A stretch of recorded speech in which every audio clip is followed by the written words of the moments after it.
정말 반갑습니다. 네. 오늘은 제 마음이 너무 찹찹하고 그렇습니다. 잠도 잘 자지도 못하고. 왜 그러냐면 너무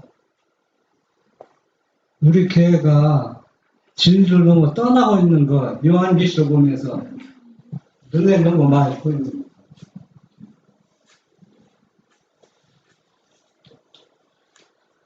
그래서 이걸 어떻게 할 수 있는 방법이 없어요.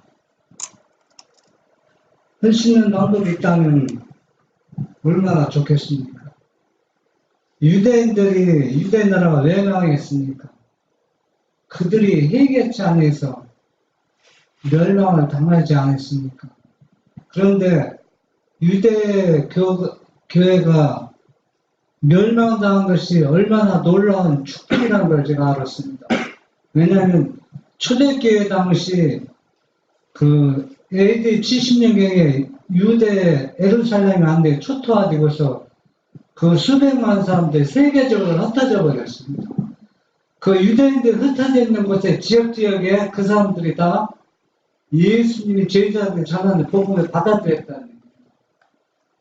그래서 다른 이방인들이 받아들인 게 아니라 거의 다 유대인들은 거의 다 그 예수님의 진리를 받아들였어요. 그러니까 유대 나라가 멸망하기 전에는 예수님을 배척했지만은 유대 에루살렘이 초토화되므로 이것은 분명히 하나님께 온 기도이라는 확신을 가지고 거의 많은 사람들이 받아들였기 때문에 그들을 통해서 이 복음이 오늘날 우리에게까지 전세해 왔다는 얘기입니다. 그래서 오늘은 그 서가나 지난번 서가나하고 오늘은 버가나 교회에 대해서 우리가 이제 살펴보겠는데 여기 보면 누굽니까? 누구 같아요? 사랑의 제자 반모선에서 홀로 지금 싸우고 있는 요한입니다.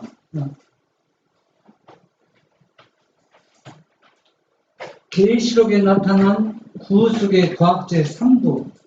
오늘은 매우 중요한 말씀입니다. 여러분들이 제가 하는 얘기라고 생각하지 말고 이거는 예수님께서 하시는 말씀이라고 생각하면은 여러분이 분명히 같은 공감대를 느낄 것입니다.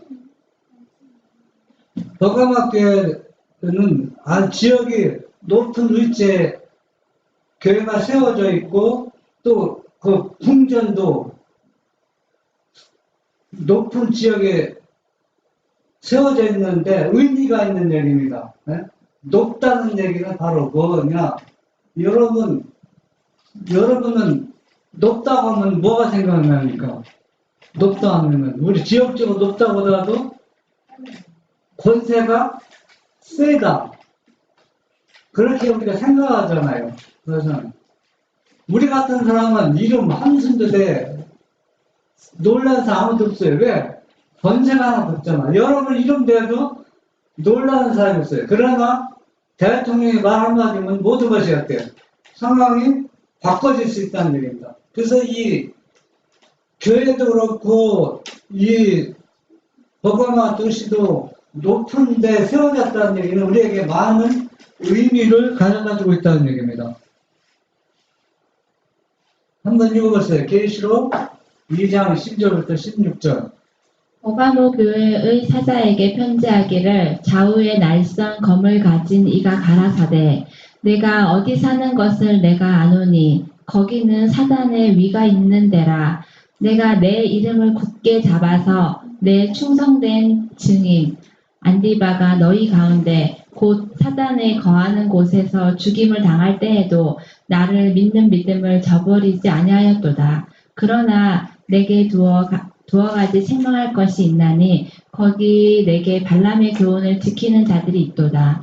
발람이 발락을 가르쳐 이스라엘 앞에 올무를 놓아 우상의 제물을 먹게 하였고 또 행음하게 하였느니라. 이와 같이 내게도 니골라당의 교훈을 지키는 자들이 있도다.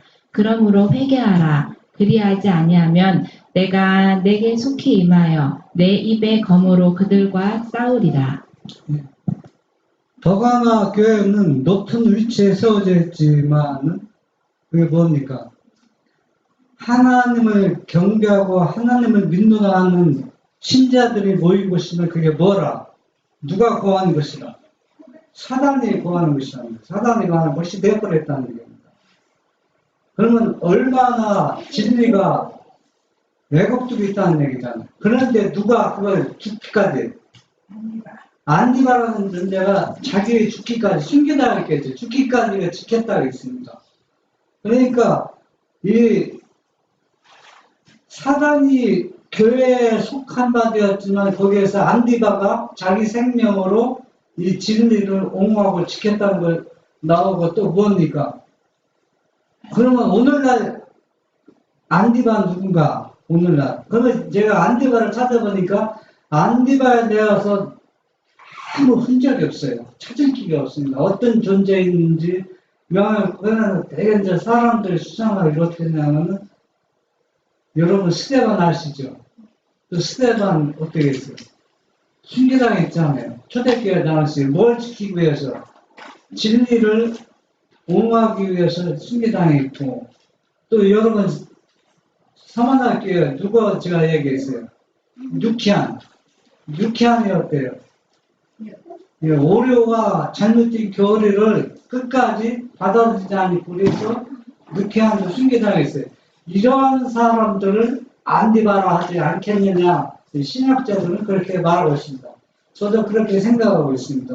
그런데 이제 버가마교에 책망할 것이 있는 게 뭐가 책망해요? 발람 얘기는 발람 잘 아시잖아요. 그리고 또 누굽니까? 니골라당은 계속 나옵니다. 뭐 초대교회부터 에베스교회부터 계속 나오는데 니골라당은 쉽게 표현하면은 하나님의 십계명과 구속의 경륜을 완전히 어떻게 해요? 백지화시키는 겁니다. 그래서 이 진리가 왜곡되도록 그런 것들이 다 뭐냐면 니골라당에 속한다는 얘기입니다. 그러면 이런 사람들이 계속 여기에 가담한 사람들은 뭐 하겠다고 했어요? 내게 임하여 내 입이 검으로 그들과 누가 예수님이 싸우겠다는 얘기입니다. 버가마교회는 313년부터 538년이 이제 버가마교 시대라고 생각이 드는데, 세석화 시대. 사마나교회는 말이 나왔을 때 어떤 말을 표현했어요? 붉은 말을 표현했죠. 그렇죠? 그런데 여기 있는 버가마교회 말이 뭐냐? 그러니까 이제 조금 나오는데, 이름의 뜻은 버가마 왕국이 높은 고지에 세워진 것처럼 세상의 권력의 배경으로 힘을 얻는 시대. 그러니까 세상과 정치가 정교라는 얘기는 뭐예요? 교회와 정치가 연합하는 겁니다. 세상의 권력을 잇는 겁니다. 버가마는 이교와 우상숭배의 중심지였다. 시대적 특징, 배도한 여자, 음녀가 크게 들려짐을 받는 시대, 순교했던 교회가 세속화되고 노마교회가 성립되고 정치적, 종교적 권세를 얻음. 이제는 인을 뜰 때, 세대인을 뜰 때, 이 버가마는 무슨 말로 나오는 건데 그때 나올 것입니다. 그때는 검은 말로 나온다.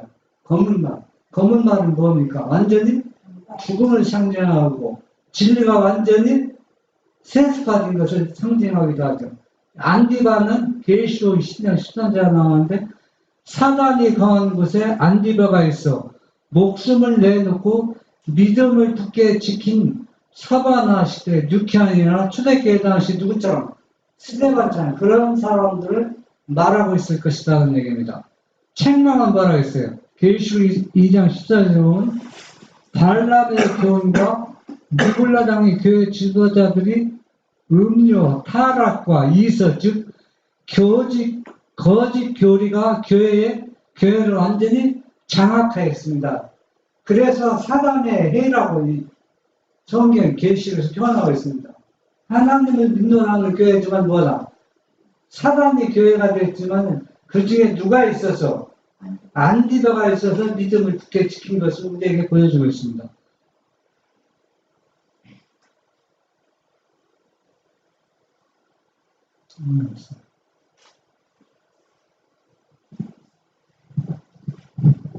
사울의 회개.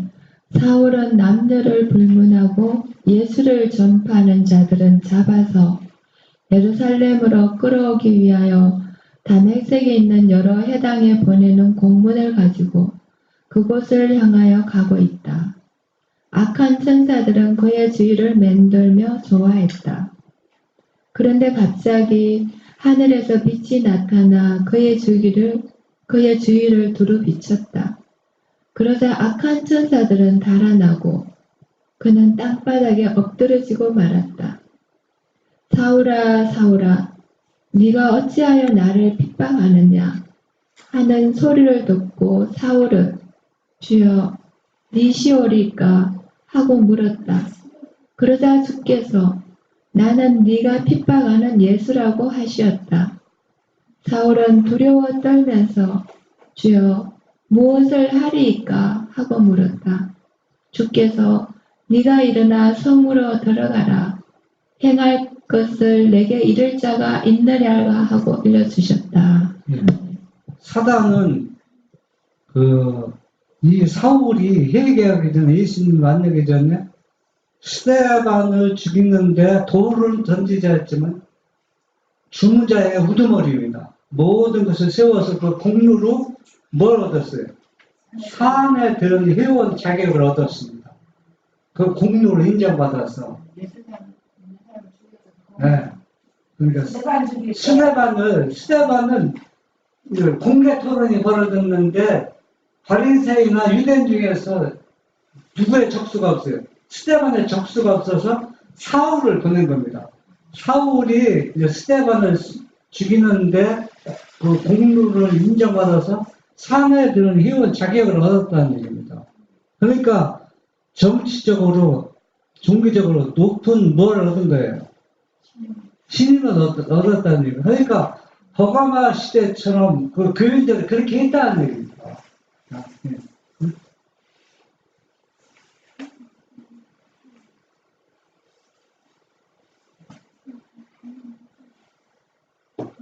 그러니까 사울이 예수님 만나고 회개해서 수대받는 신기사였지만 더 큰 그 인물이 하나님께서는 보내셨잖아요. 그러니까 하나님이 사업은 어떤 순환과 어려움을 당해도 절대 실패당하지 않습니다. 하나님께 여기에 위해서 그런 것을 통해서 더 그 사람이 믿음이 좋은 사람이 죽으면 더 믿음이 있는 사람을 쫙 하나님께서 보내셔서 이 사업을 끝까지 했대요. 예수님의 재림을 전파하게 하고 구속의 경륜을 완전히 예수님 십자가에 이룬 것을 우리 그 예수님이 믿는 사람을 통해 그 일을 어떻게 하시는 것을 우리가 역사를 통해서 우리가 볼 수가 있는 것입니다. 읽어보세요. 성경의 순환 시대. 만일 누구든지 저희를 해하고자 한즉 저희 입에서 불이 나와 그 원수를 소멸할지니 누구든지 해하려 하면 반드시 이와 같이 죽임을 당하리라. 계시록 11장 5절 말씀. 하나님의 말씀을 짓밟는 자들은 벌을 받지 않을 수 없다. 이 두려운 선고의 의미는 요한계시록 마지막 장에 밝혀져 있다. 내가 이 책의 예언의 말씀을 듣는 각인에게 증거하노니 만일 이것들 외에 더하면 하나님이 이 책에 기록된 재앙들을 그에게 더하실 터이요. 만일 누구든지 이 책의 예언의 말씀에서 제하여 버리면 하나님이 이 책에 기록된 생명나무와 및 거룩한 성의 참여함을 제하여 버리시리라. 아멘. 여기에 보면 분명한 것은 우리가 진리를 배척하고 예수님이 주신 그 기별을 우리가 거절할 때 하나님께서는 분명히 뭐합니까? 응징하는 겁니다. 분명히 하나님께서 그냥 보내지 않습니다. 그래서 요한계시록 마지막 장은 더욱 우리에게 생생하게 역사를 들어서 우리에게 경고와 기별을 주고 있어요. 우리가 지금 하나님을 거절하고 내 멋대로 살아도 아무 제재를 안 받잖아요. 그런데 분명히 하나님께서는 그런 사람들에게 어때요? 구원의 기별을 거절하고 죽음을 선택한 둘째 사망으로 가는 사람들에게는 둘째 사망으로 당이 끝나는 게 아니라 당하기 전에 하나님께서 징계와 재앙이 꼭 따른다는 얘기입니다. 이걸 피할 수 있는 분이 아무도 없다는 얘기입니다. 그것은 하나님께서 계시하셨거나 명령하신 것은 어떠한 식으로든지 변경하지 못하도록 경계하시고자 사람들에게 주신 경고이다. 그 엄숙한 선언은 하나님의 율법을 경시하도록 영향을 끼치는 모든 사람들에게 적용된다. 그러니까 율법에 힘이 없고 율법을 완전히 무효화시키는 그런 행동을 하는 사람, 그렇게 하도록 하나님 말씀을 변질시키거나 변경한 사람에게는 뭐가? 하나님의 이런 사람에게는 어때요? 분명히 뭘 한다? 응징한다는 얘기입니다. 응징. 쉽게 표현하면 우리가 재앙을 그 사람들에게 내린다는 얘기입니다. 그러니까 하나님의 말씀을 왜곡시키는 사람 치고 이 재앙을 피할 수 있는 사람은 아무도 없다는 얘기입니다.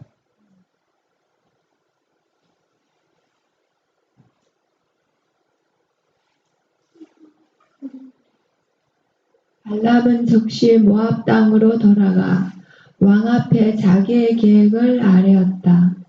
모압인들도 역시 이스라엘이 하나님께 충성하는 한 하나님이 이스라엘의 방패가 되실 것을 깨닫고 있었다.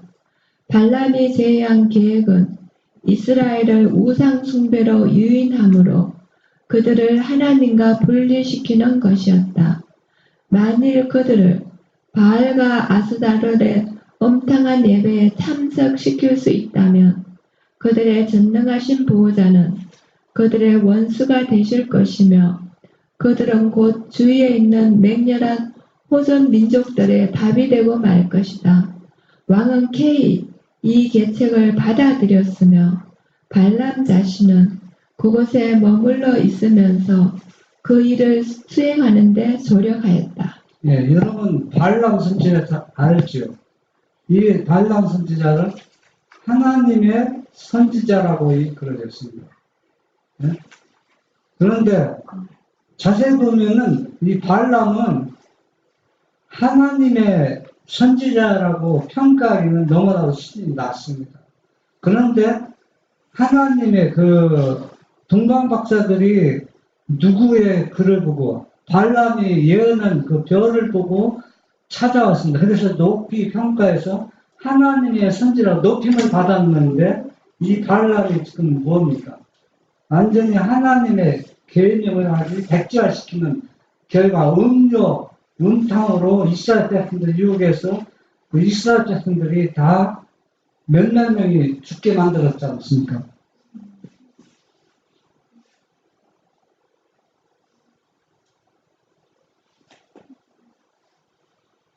발람은 그의 악마적 계책에 성공하는 것을 목격하였다. 그는 하나님의 저주가 당신의 백성에게 임하여 무수한 사람들이 하나님의 형벌을 받는 것을 보았다. 이스라엘의 죄를 벌하신 하나님의 공의는 유혹자들을 그대로 두시지 않으셨다. 발람은 이스라엘과 미디안 백성 사이의 전쟁에서 죽임을 당했다. 자신의 최후가 가까움을 예감한 발람은 나는 의인의 죽음같이 죽기를 원하며 나의 종말이 그와 같기를 바라도다고 부르짖었다. 그러나 발람은 의인의 생애를 살기로 선택하지 않았고 그의 운명은 하나님의 원수 편으로 결정되었다. 발람이 죽으면서까지 회개하지 않았습니다. 의인같이 죽기를 원한다고 했는데 누구 편에 섰어요? 원수 편에 섰습니다. 그러면은 이러한 사건들이 지금 왜 일어나는가 우리가 생각해 봐야 되거든. 이거는 우리가 말씀에서 잘못되었을 때 분명히 하나님께서 징계하는 걸 피할 수가 없다는 얘기입니다. 그런데 오늘날은 징계받는 사람이 거의 없거든요. 그러면은 왜 이 당시는 하나님의 말씀을 거역하거나 불신령하고 변질시키면 징계했는데 오늘날을 위해 그 징계 대상이 안 되느냐. 그걸 지금 상기시켜서 이걸 지금 얘기하는 겁니다. 여러분이 그걸 생각해야 됩니다. 오늘날도 하나님의 징계가 일어나야 하는데 별로 징계가 일어나지 않고 재앙이 일어나지 않고 너무 잘 나가고 있다는 얘기입니다. 그 원인을 파악해야 된다는 얘기입니다. 그 이유가 무엇인지.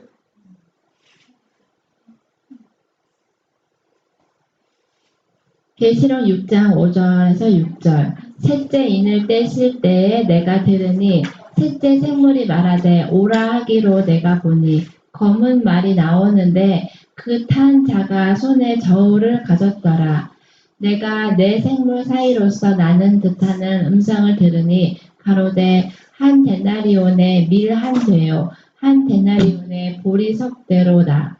또 감람류와 포도주는 해치 말라 하더라. 예. 여기 보면 이제 인을 뜰 때, 이제 인은 이제 검은 말로 나왔는데, 검은 말은 열화되어 있지만은, 이제 다음에 이제 설명해 드리고, 한 대량은 하루 품삯입니다. 우리 장로님 하루 품삯 얼마 받아요?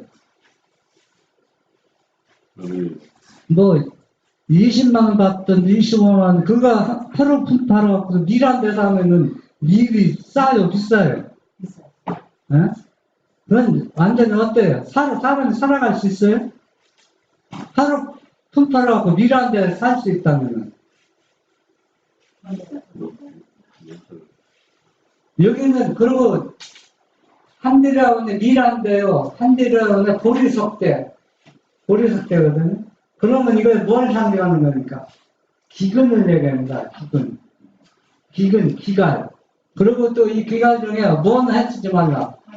감람류와 포도주는 해치지 말라 했습니다. 그리고 이건 어떤 설명인가 우리 다음에 봅시다.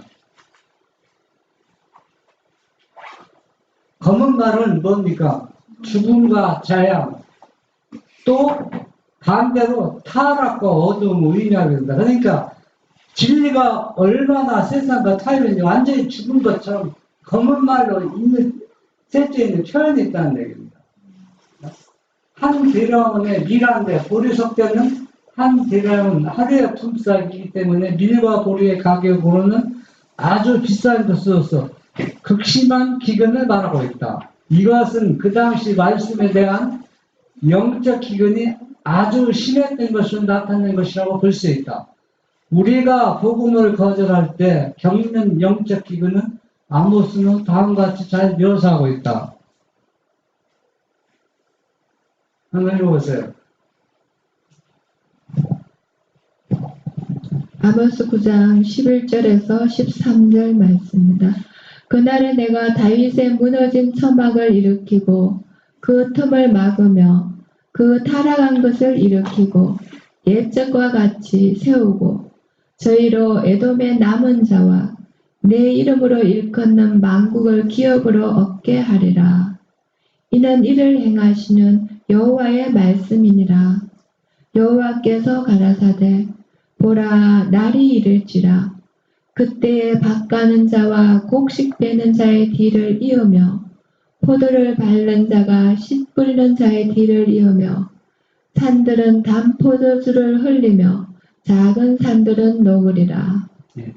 이렇게 되면은 풍성한 수확을 거둬야 하잖아요. 그런데 수확이 없다는 얘기입니다. 그러면 이제 조금 전에 이제 이건 이제 해야되는데 그러면 왜 버버마교회가 영적 기근이 일어났는가? 영적 기근. 풍요롭고 살기도 좋은데 그렇잖아요. 세상과 권력을 잡고 잘 나갔는데 영적 기근이 일어나고 있다는 거예요. 그러면 왜 영적 기근이 일어났느냐 하면은 영적으로 진리를 옹호하는 사람이 거의 없다는 얘기입니다. 완전 사바나 시대는 유쾌한이 삼위일체 교리가 잘못됐다고 율법을 무효화시킨다고 자기의 목숨을 내놓고 그것을 막았지만은 버가마 시대는 그런 존재가 없다는 얘기예요. 없어서 완전히 진리가 뭐가 돼요? 죽은 말이 돼서 완전히 죽은 것처럼 상징적으로 표현하고 이걸 영적 기근이라고 표현하고 있습니다. 그러면은 왜 영적 기근이라고 표현할 수 있느냐? 그러면 오늘날 라오디아 시대도 지금과 거부한 시대 똑같다는 얘기예요. 영적 기근. 그러면 왜 영적 기근이라고 말할 수 있는가? 이제 조금 이제 나옵니다.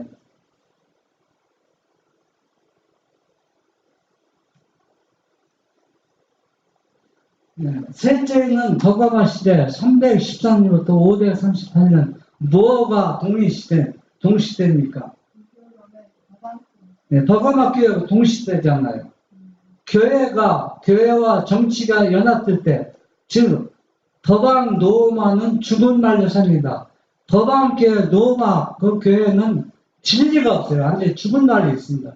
거기에는 생명의 진리가 사실은 이 더방 노마가 초대교회거든요. 초대교회인데 그렇게 변질돼서 노마교회가 되어버린 겁니다. 다른 교회가 아니에요.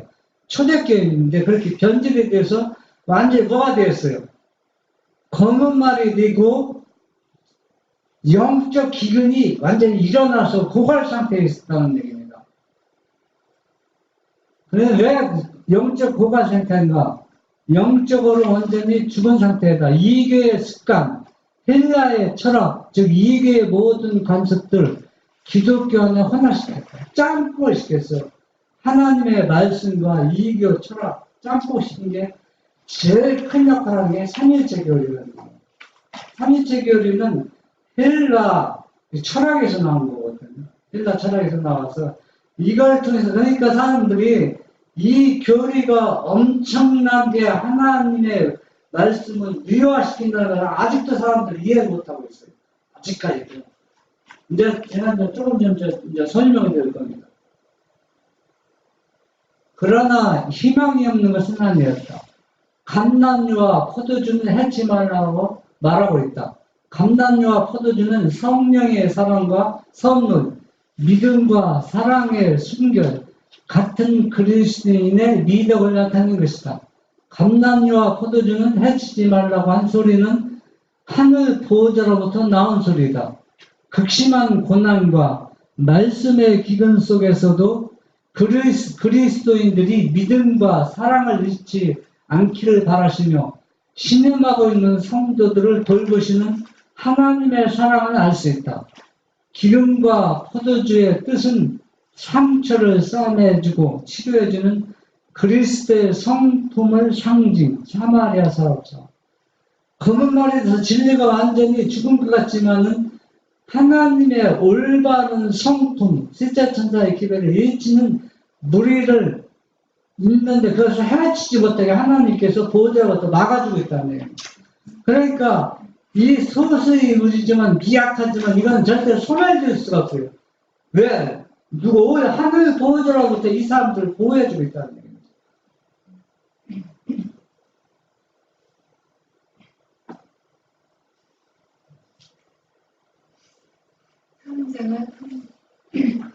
함정은 350. 이스라엘 자손들이 멸망당하는 자들의 부르짖음을 들었을 때 그들은 그들로부터 멀리 도망쳤다. 그들은 그들이 큰 범죄를 저질렀음을 알았다. 왜냐하면 그들은 모세와 아론에 대한 비난을 받아들였기 때문이다. 그리하여 그들은 자기들도 그들과 마찬가지로 멸망받을까 두려워했다. 그러나 하나님의 심판은 아직 끝나지 않았다. 영광의 구름 속에서 불이 나와서 향을 들이던 250인을 사르러 버렸다. 이들은 족장, 곧 일반적으로 회중 속에서 선한 판단력을 갖고 영향력을 끼치던 유명한 인물들이었다. 여러분이 배경 아시죠? 네? 이제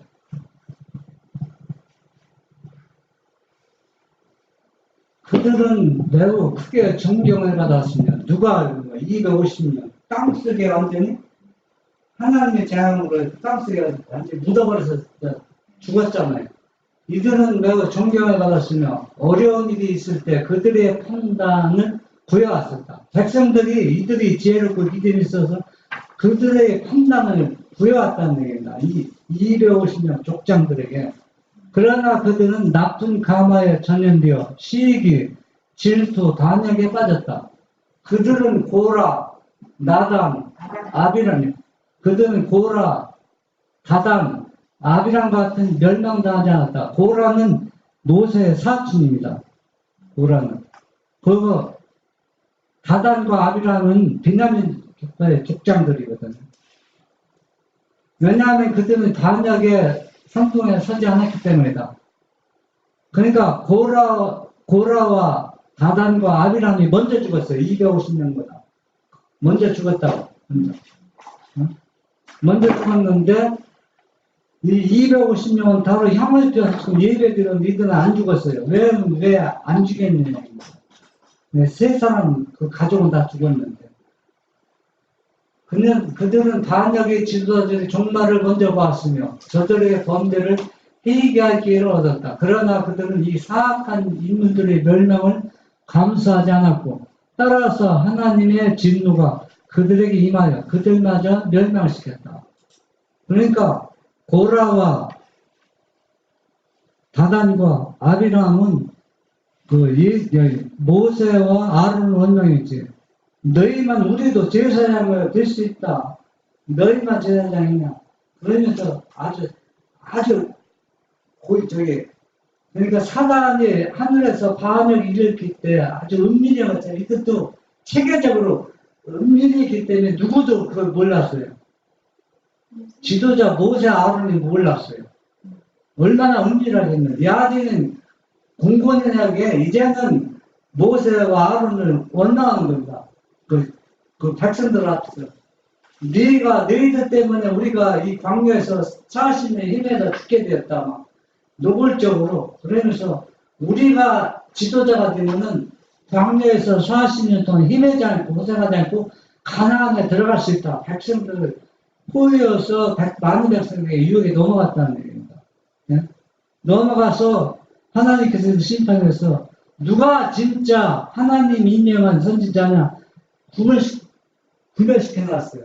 그래서 하나님의 임명한 제사장들과 이들의 제사장이 되겠다는 고라와 다단과 아비람을 따로 분리시켜서 저쪽 하나님의 진실한 일꾼들이 제사들에게 이들의 제사들인데 하나님의 드리는 그 제사를 드리는 하나님께서 불이내라서 다 살려버렸어요. 그러면 이들이 어때요? 회개하잖아요. 근데 이들은 아무 증거가 나타나지 않는 거예요. 하나님이 너희를 인정해, 우리도 인정했다는 뭐가 하나 증거가 없어요. 그런데도 이것을 누구 일을 하는 거라? 하나님의 일을 한다고 너무 자부심이 대단하게 거역하는 겁니다. 그때 모세를 통해서 이 악한 자는 너희들 돌아서라, 떠나라 했어요. 그래서 이들도 분리시켜서 이들 가족들, 그러니까 이 3명의 배도한 사람들이 가족들, 친척들 다 알는 여기에 가담에서 했을 때 땅이 갈려 그때 삼켜버렸어요. 이들이 죽는 걸 보고 250장을 보았어요. 왜 같이 안 죽였냐면은 이들이 분명히 선택한 것이 잘못되었다는 것을 회개할 수 있는 기회를, 특별한 기회를 줬는데도 회개하지 않고 따로 또 예배를 드렸다는 얘기입니다. 따로 또 우리가 진실한 말씀들을 순종하는 하나님의 백성이다. 그러면서 250명이 또 예배를 드릴 때 땅이 갈라져서 그들을 완전히 삭혀버렸다는 얘기입니다. 그러면은 그 당시 백성들은 어떻게 해야 됩니까? 그 마음에 동료를 입히는 사람은 어떻게 해야 돼요? 회개해야 돼요. 그래도 회개하지 않는다는 얘기예요. 이렇게 했을 때 사람들이 얼마나 놀라서 도망갔겠어요. 네?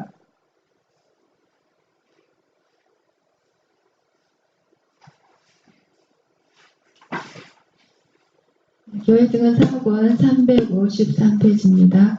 고라, 다단, 아비람의 예를 통해서 우리는 그들의 본을 따르지 아니하도록 경고의 교훈을 받는다.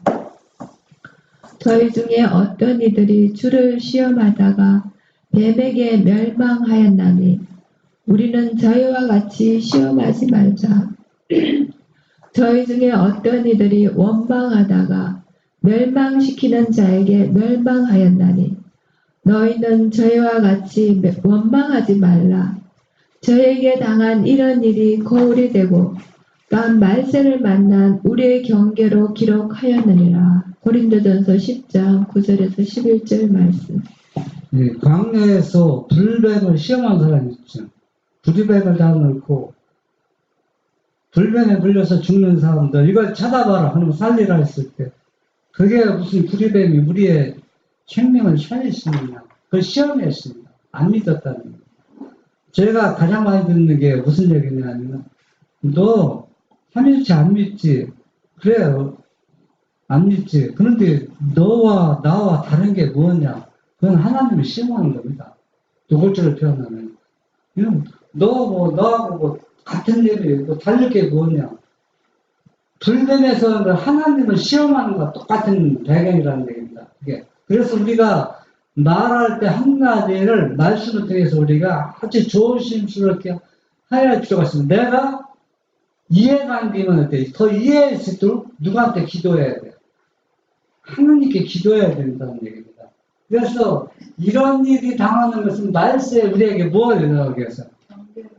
경계와 교훈을 주기 위해서 우리의 성경에 기록되었다는 얘기입니다. 사원권 353. 하나님의 말씀 속에서 당신의 백성이 크게 미혹당하기 쉽다는 증거를 볼 수 있다. 하나님의 명예에 대한 진실된 열성처럼 보이는 수많은 경우가 사실은 그 권원을 따지자면 사물의 진실된 상태에 대한 왜곡된 시각을 통해 마음의 인상을 끼치고 마음을 시험하도록 원수에 대해서 영혼을 무방비 상태로 놓아둔 데 있음을 보게 된다. 이 말세에 우리는 바로 그러한 일을 예상할 수 있는데 우리가 이 말씀을 깊이 참고해 볼 필요가 있어요. 제가 쉽게 표현하면은 우리는 누구든지 얼마든지 미혹당할 수 있는 위치에 있습니다. 성경을 통해서도 불신하고 의심할 수 있는 요소가 성경에 곳곳에 있다는 얘기입니다. 얼마든지. 그렇기 때문에 우리가 여러분 정교, 그러니까 로마 카톨릭에 있는 정교는 뭐냐 하면은 세상과 권력이 합치진 거거든. 합치는 게 정교라고 하거든. 그러면 우리가 하나님을 믿노라고 하면서 자기의 어떤 선한 행위를 통해서 또 말씀을 깊이 상고하고 기도 몇 시간씩 해서 응답하는 그런 것들을 통해서 자기 자신의 뭡니까? 합리화시키는 겁니다. 자기는 지금 하나님의 반대편에 서 있는데 하나님 편에 서 있다고 착각하고 있는 것은 이미 그 사람들은 뭐냐? 이미 거기에 이미 마음이 기울어져 있는 상태입니다. 그러니까 자기 스스로 지금 우위를 받고 있다는 얘기. 우위를 받고 있지만 처음부터 단추가 잘못 꼬여져 있다는 얘기입니다.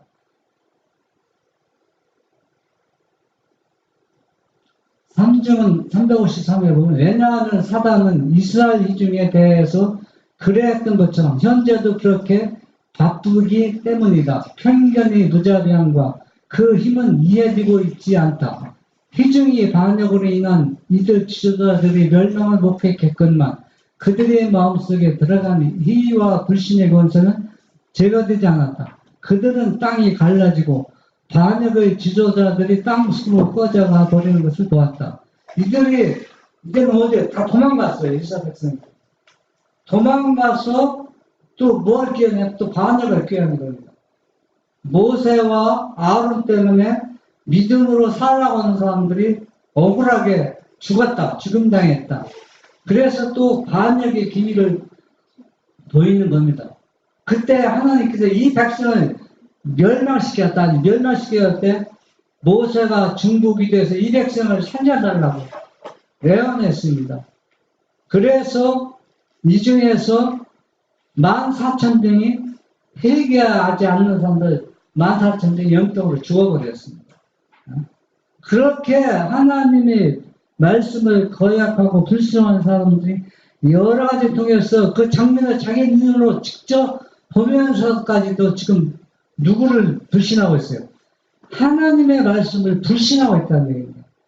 이것이 이 당시만 있는 거 아니라 오늘날 우리 시대에도 이 일이 계속 진행되어 있다는 얘기입니다.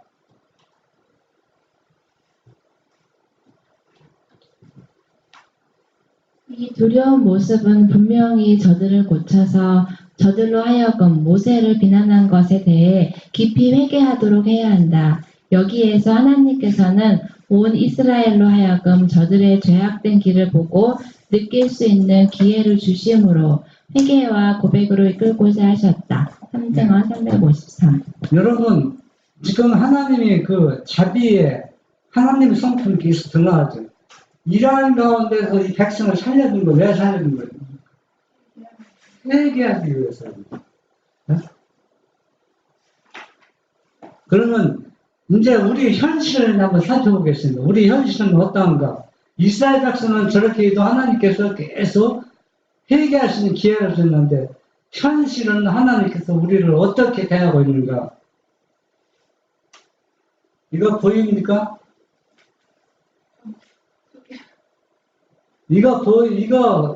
이거는 지금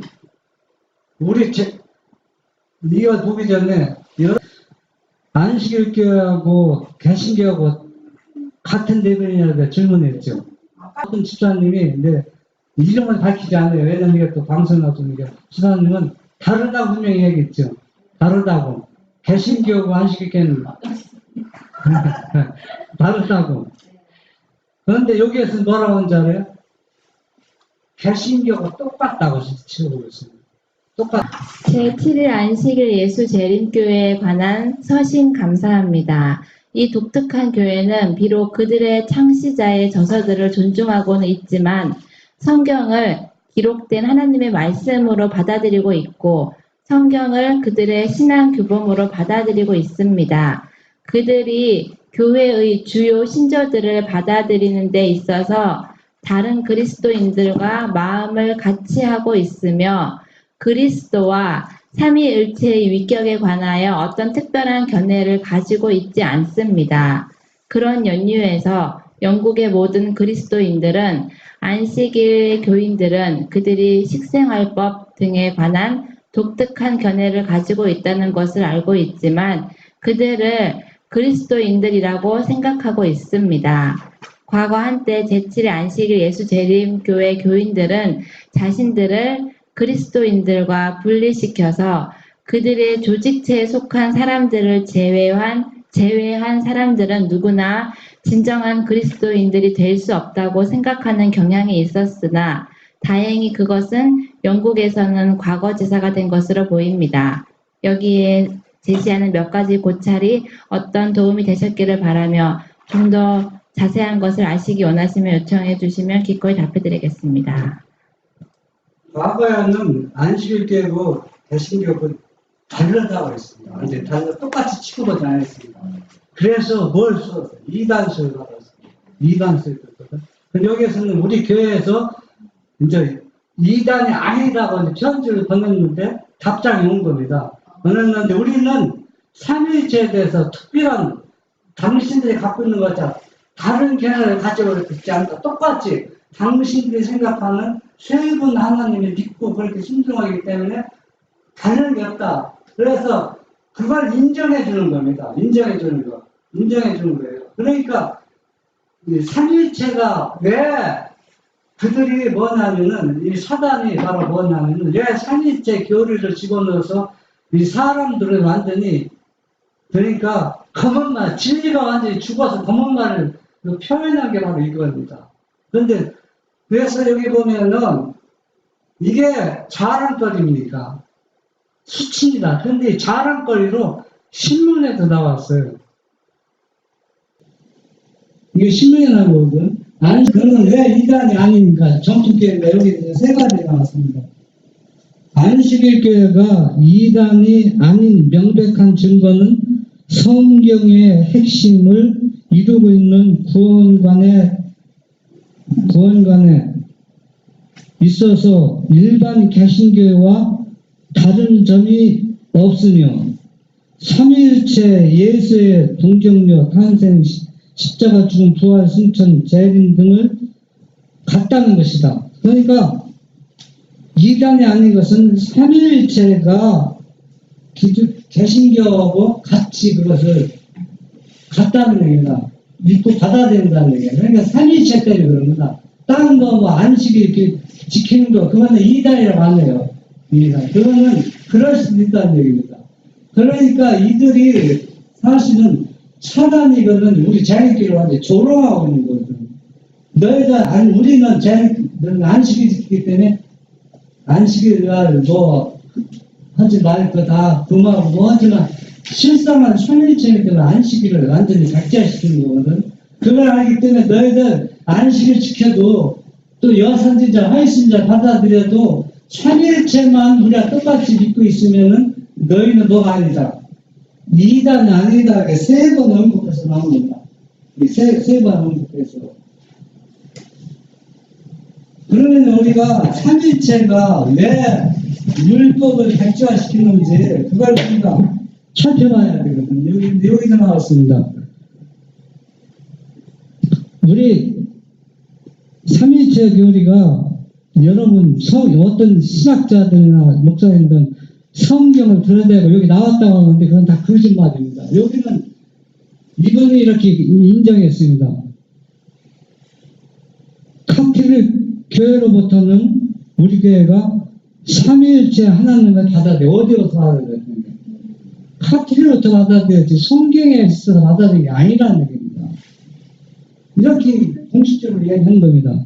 받아들여요.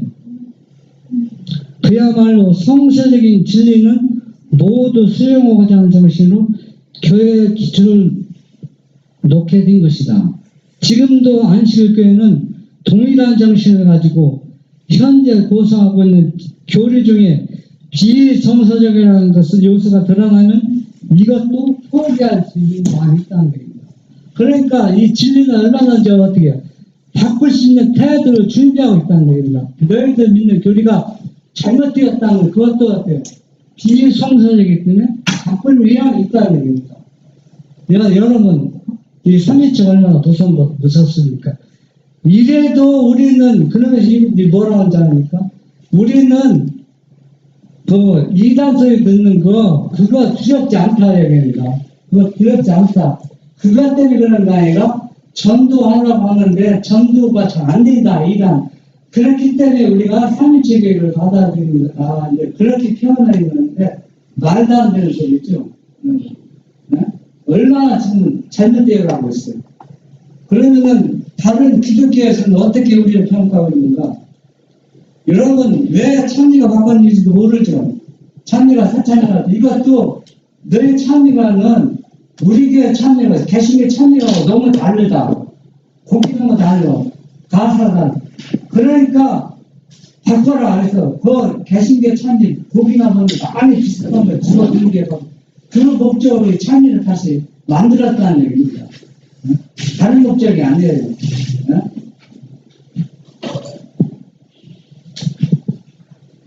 여기 보면은 세계적인 권위 있는 존 델반 출판사의 종교 및 종파 분류에 의하면 제7일 안식일 예수 재림교회는 정통 개신교에 포함되어 있다. 개신교라는 얘기입니다.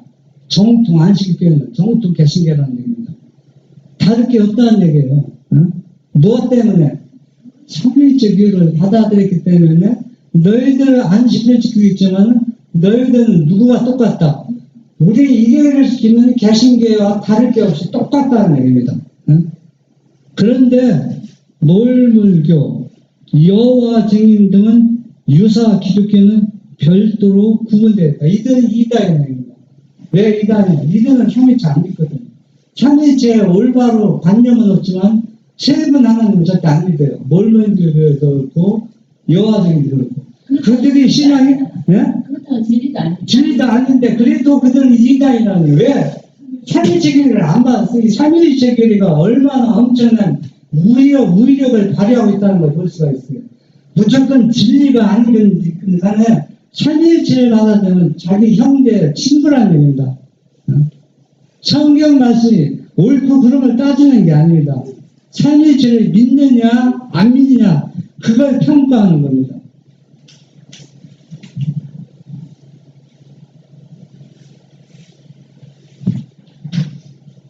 우리가 이걸 보면서 여러분 제가 왜 자꾸 삼위체계가 잘못되었는지 제가 이제 말씀을 드렸는데, 그러면 오늘날 우리는 그 고라와 나다 바단과 아비라 했을 때 또 발람 선지자가 이스라엘 백성들을 음행으로 해서 그 수천 명이 뭐 수만 명이 죽게 했는데, 그러면 우리 시대는 이 삼위체 교회가 왜 이렇게 엄청난 계력을 가져서 십계명을 무효화시켜서 사람들을 멸망의 도구로 놓고 있는데, 이걸 가르치는 교회나 이걸 지키는 사람들은 왜 하나님께 제재하고 있지 않느냐는 얘기입니다. 여러분 그게 궁금해요? 궁금하지 않아요? 네? 궁금하죠? 궁금한데 여러분 이건 참 엄청난 기근입니다. 하나님이 재앙을 내리고 징계하는 목적이 뭡니까? 회개하기 위해서. 그러면은 지금까지 앞으로도 재앙이 내리면 참 다행입니다. 징계하면 다행이거든요. 이스라엘 백성들이 징계해서 도망가서 회개하는 무리도 있고 회개하는 무리가 있는데, 이런 징계가 없다면 회개할 가능성이 거의 없다. 없기 때문에 징계할 필요가 없어서 징계 않는다 그러니까 엄청난 비극이라는 얘기입니다. 왜냐하면 하나님께서 재앙을 내리는 것은 거기에서 뭘 회개할 백성이 있기 때문에 재앙을 주는데, 회개할 백성이 있으면 재앙 줄 필요가 없어요. 그러면 우리가 속한 우리 교회가 그렇게 완전히 그 단계에 왔다면 이보다 더 큰 비극이 어디 있어요? 엄청난 비극입니다. 또 한 가지는 이것은 바로 뭐냐면 은혜가 이미 자녀께서 은혜가 떠났다는 거예요. 떠났다는 거예요. 은혜가 떠났어. 그렇지 않으면은 하나님의 은혜가 자녀께 떠나지 않았다면 분명히 어떤 방법으로든 재앙과 징계가 일어난다는 얘기입니다. 그때 진실한 자들이 나올 것입니다. 그때. 그래서 둘 중에 하나입니다. 하나님의 은혜가 떠나든지 은혜가 더 남아있으면은 이 백성을 사랑한다면 이스라엘 백성들에게 징계와 재앙을 내려서 회개한 것이 엄청난 재앙이 몰고 올 거랍니다. 만약에 하나님 은혜가 떠나지 아니했다면. 그래서 그러면은 루키안이 십계명을 무효화시켜서 삼일체를 만들어같이 삼일체 교리 하나를 놓고 십계명을 제정하면은 다 십계명 12명이 다 시켜요. 다 속하지 않는 계명이 없어요. 여러분 그 예수님이 인성을 쓰실 때 예수님은 완전한 인성이지만 어떤 인성을 쓰셨다 했어요? 신성에다 인성을 쓰셨다 했습니다. 그런데 사단이 딱 나타났잖아요. 나타나서 뭐라 했어요? 내가 하나님의 말씀이면 네가 하나님의 말씀을 이용한 거지. 네가 하나님의 아들이면은 이 돌이 뭐가 되나? 떡덩이가. 이 얘기는 바로 예수님을 조롱한 겁니다. 네가 만물을 창조했잖아. 만물을 창조했으면 네가 만물을 창조했다는 증거를 보여라. 이적을 보이라는 얘기입니다. 말씀의 능력을 보이라는 얘기입니다. 예수님은 사단의 마음을 정확히 읽었죠. 말씀으로 대체했을 때 사단이 물러갔습니까? 네. 또 대들었잖아요. 세 번째 내렸지만 또 그 마지막 시간일 때는 뭐라 했어요?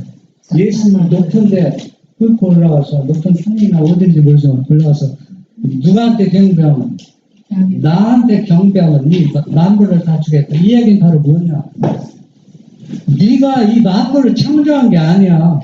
내가 만물을 창조했기 때문에 이 만물은 내 것이야. 그러니까 내가 경배를 받아야 돼. 그때 예수님이 뭐라 했어요? 하나 몰라. 그러면 삼위체 교를 믿으면은 창조주를 경배하는 게 아니라 누구한테 경배하는 건 사단한테 경배하는 겁니다. 하나님한테. 첫째 개념 범하죠. 그 다음 두 번째 개념이 뭡니까? 우상을 만들지 말라고 했죠. 없는, 세 번째 하나님 없는데, 세 번째 하나님 만드는 우상이잖아요. 두 번째 범죄하죠. 세 번째는 여호와 이름을 망례 듣지 말라고 했잖아요. 그러면 왜 망례 듣냐면, 자기 자신이 하나님도 아니면서 하나님이 욕되게 하는 거예요. 왜냐하면 이 사단은 하나님이나 창조자는 존재가 얼마나 높은지 자기하고 게임이 하는 거거든. 그런데 내가 하나님의 아들이면 조롱하는 거야. 그러니까 삼위체 교회도 여호와 이름을 망령되이 있는 겁니다. 그렇기 때문에 셋째 기념에 범하는 것이죠.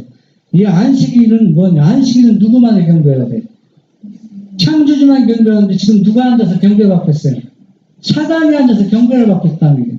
그러니까 안식일 아무리 첫째 지켜도 너희는 삼일째 믿으면은 자신과 똑같은 레벨, 똑같은 동력이기 때문에 안식일 지켜도 우리는 상관없다는 겁니다.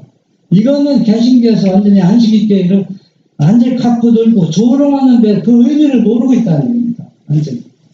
그래도 또 다섯째 번째, 여섯째, 일곱째, 여덟째 삼위체 교회를 믿으면 다 십계명을 다 범죄하기 때문에 유쾌한이 그렇게 십계명을 무효화시킨다고 반대했던 것입니다.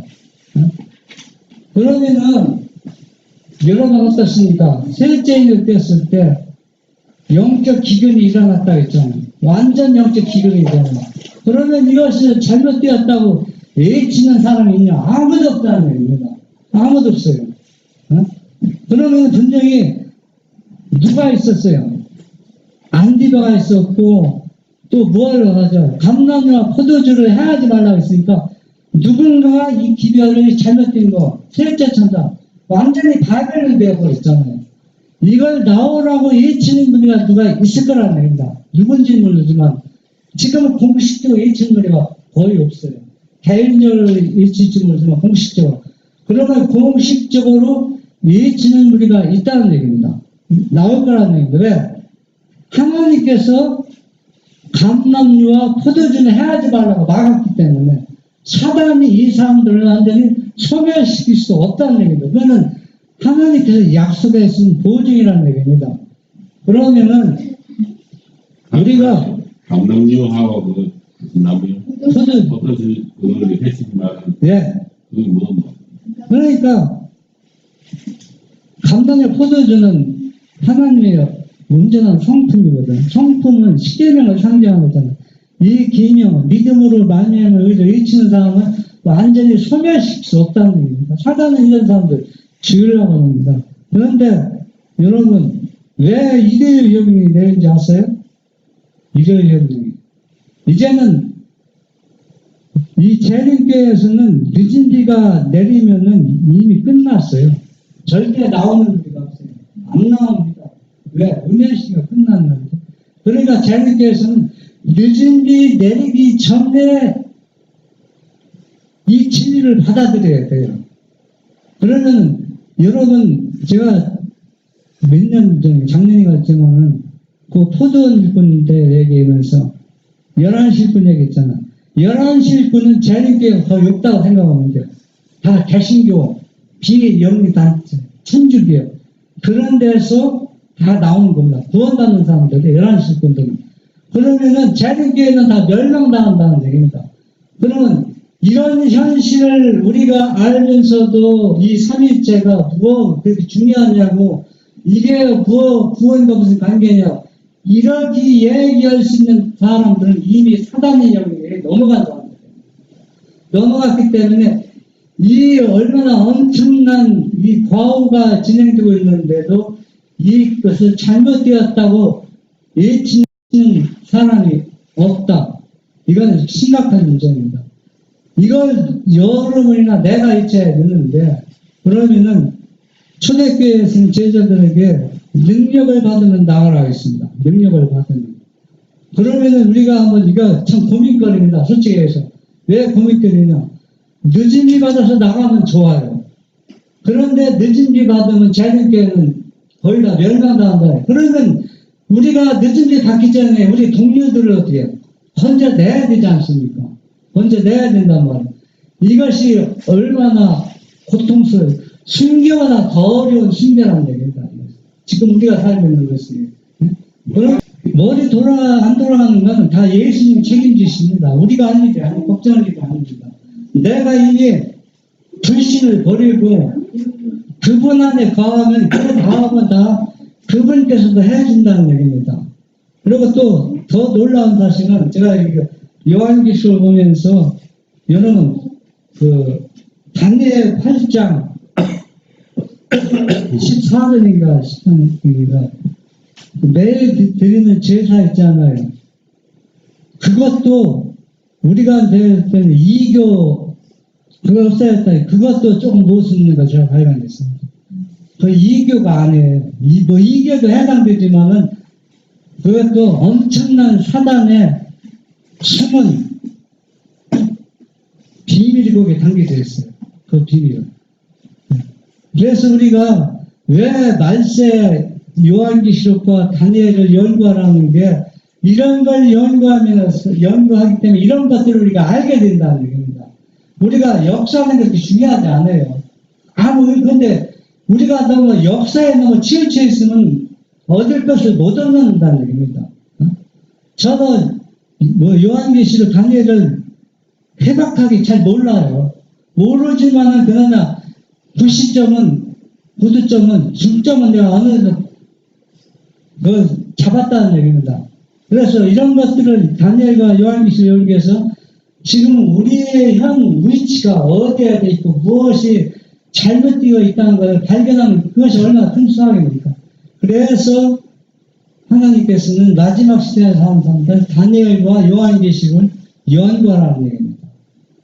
여러분, 앞으로 여러분들은 제가 한 얘기 한번 생각해보고 이것이 엄청난 파장을 몰고 올 것이다 생각하면서 여러분 집중해서 한번 살펴보세요.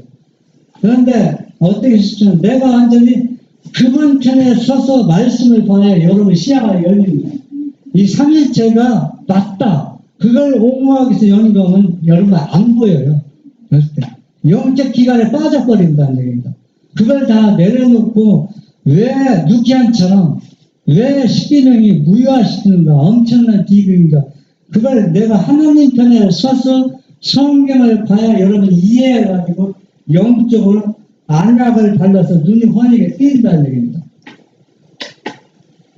여러분 어떻습니까? 제가 혼자 그냥 떠드는 얘기입니까? 뭐 그렇게 생각해도 좋습니다. 그러나 분명한 것은 우리가 말씀을 깊이 연구하지 않으면 다 어디에 넘어간다. 사단의 유혹에 넘어간다. 그래서 앞으로는 우리가 가장 중요한 시대에 위치에 서 있고 살고 있기 때문에 여러분 열심히 말씀을 연구해서 주님의 편에 서서 예수님의 제자들이 전한 올바른 진리를 여러분들이 전하는 모든 분들이 되시길 바랍니다. 말씀 들려드리면 이런 별도 왜 일요일 휴일이 내리는지 여러분 궁금하시죠? 궁금하죠? 그런데 궁금할 것 같습니다. 궁금증 풀어주겠습니다. 일요일 협력 안 내려도 다 사람들은 멸망하다네요. 다 삼일째 교리 때문에 멸망당하는데 왜 하필 일요일 협력을 내리느냐? 사단은 자기께 자기가 넘어지는 거예요. 왜 넘어지냐? 사단이 예수님을 십자가에 못 박으려고 했습니까? 아닙니다, 절대. 못 박으려고 한 게 아니라 사단이 뭐예요? 유대인들 충정시켜서 사단이 사람으로 가장해서 막 앞에서 손들고서 예수님 십자가 못 박으라고 외친 것이 사단이 사람으로 변장해 외친 거 알잖아요. 그럼 왜 그러느냐? 예수님 십자가에 못 박으면 자기에게 본색이 탈면하는데 알면서 왜 그러냐? 예수님이 그 고통 중에서 뭘 해나가기를 신성의 능력에 행하면 구속에 실패하거든요. 실패하기 때문에 그걸 노린 것이지 예수님을 십자가에 죽이는 게 목적이 아니었다는 얘기입니다. 그러면 일요일 협력도 똑같아요. 일요일 협력도 그렇게 일요일 협력 앞장서서 유다 아니도 다 멸망당하는데 왜 사단이 그렇게 하느냐? 이유가 있는 게 바로 뭐냐면 삼위일체 교리를 믿은 사람 또 개신교도를 뭐냐면 저는 솔직히 얘기해서 삼위일체 믿을 것 같으면 안식일께 안 나가요. 일요일께 나와요. 뭘 안식일께는 일요일께 똑같은데 뭘 안식일께 나와요. 더 어렵게 나갈 필요가 없어요. 같은 레벨이고 같은 개신교 단체인데 뭘 안식일께 다닙니까? 일요일께 다니지. 바보들이에요. 삼위일체 믿으면서 안식일에 나와서 충성하고 뭐 열심히 일하는 사람 진짜 바보거든요. 그러면은 일요일 협력이면은 삼위일체 삼일체 교리를 믿은 사람들은, 안식일 시키는 믿은 사람은 자기가 안식일 시켰기 때문에 마음이 변동이 없고 그대로 나가고, 그래서 이제 그 일요일 현명이 되는 건 제재를 받잖아요. 그러면 삼일체 교리를 받아들이는 것도 그걸 특별한 견해가 되면 이단소리 듣고 어려움 당하니까 어려움 당하지 않게 피하는 길이 삼일체 교리를 받아들이는 거거든. 그냥 수사하게 다른 사람들처럼 그냥 신앙생활은 아무 어려움 없어요. 그 만족을 느끼면서 사는데, 그걸 어려움을 피하기 위해서 삼일체 교리를 받아들였는데, 삼일체 교리를 받아들였는데, 사단이 또 뭐냐면 일요일을 안식일을 지키지 말라 한단 말이야. 그러면은 안식일을 삼일체니까 안식일 시킨 사람들은 일요일을 지켜요. 왜? 계속 타협 있잖아요. 타협 있는데 일요일 지키던 사람은 이거 우리가 안식일을 안 지켰구나, 양심의 가책이 있던 것을 바로 이제 안식일 대신 자리를 바꾸는 겁니다. 일요일 교회 있던 사람은 안식일 교회이 되고, 안식일 교회 있던 사람은 일요일 교회이 되어버려요. 일요일 교회가 된다. 그게 바로 11시 일꾼이거든요.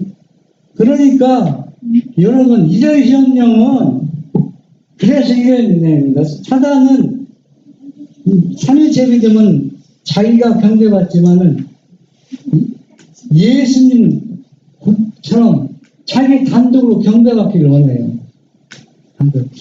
예수님 시험했잖아. 네가 진짜 창조주라면은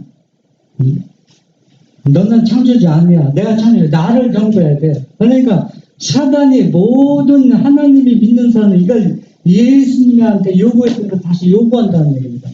나만 살게라. 너 하나님도 믿고 나도 경배하는데 그거 원하지 않는다. 오직 나만을 경배하라는 것이 일요일 시험령입니다.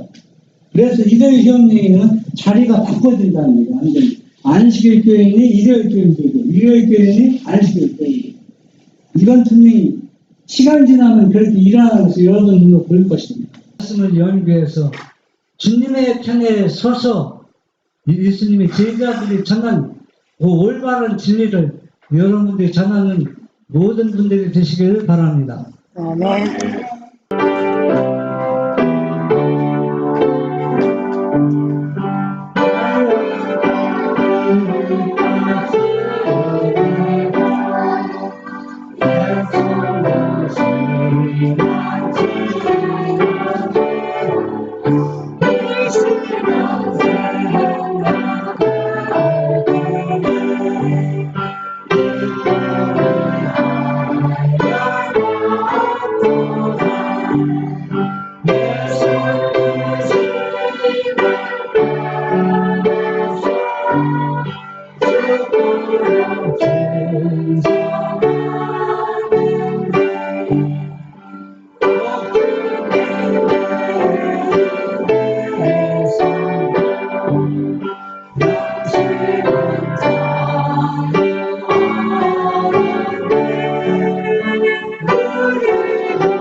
Yes, I'm